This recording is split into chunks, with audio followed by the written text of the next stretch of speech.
और इंडिया मजलिस इत्तेहादुल मुस्लिमीन के सदर व रुकन पार्लियामेंट हैदराबाद बैरिस्टर असदुद्दीन ओवैसी ने हफ्ते के रोज मगरबी बंगाल हुकूमत पर तनकीद करते हुए उन खबरों पर सवाल उठाए जिनमें कहा गया है कि वोटर फहरिस्त की खुसूसी जामे नजरसानी SIR मुहिम के बाद अवामी तकसीम निज़ाम PDS के तहत राशन और दीगर फलाही फवायद को वोटर फहरिस्त से जोड़ा जा रहा है।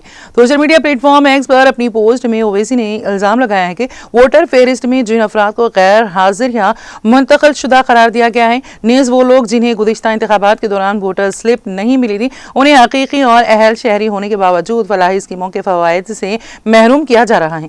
उन्होंने फलाही फवायद के हुसूल के लिए वोटर फहरिस्त को बुनियाद बनाने के मंतक पर सवाल उठाते हुए कहा है कि जब तस्दीक के लिए आधार पर मुबनी निज़ाम पहले से मौजूद है तो फिर इस इजाफी शर्त की क्या ज़रूरत है। ओवैसी ने कहा, सरकारी फलाही मंसूबे वोटरों के लिए कोई इनाम नहीं बल्कि तमाम मुस्तहक शहरियों का हक है। उनके मुताबिक फलाही फवायद को वोटर फहरिस्त से जोड़ने का इक़दाम समाजी बहबूद के प्रोग्रामों के बुनियादी मकसद को कमज़ोर करता है।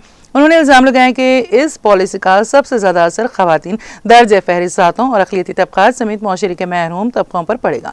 उनका कहना था कि तस्दीक के नाम पर मुस्तफ़ीदीन की तादाद कम करने की कोशिश की जा रही है। ओवैसी ने मज़ीद कहा है कि फलाही स्कीमें अवाम के टैक्स के पैसे से चलती हैं और उन्हें किसी सवाबदीदी या रियायत के तौर पर नहीं देखा जा सकता।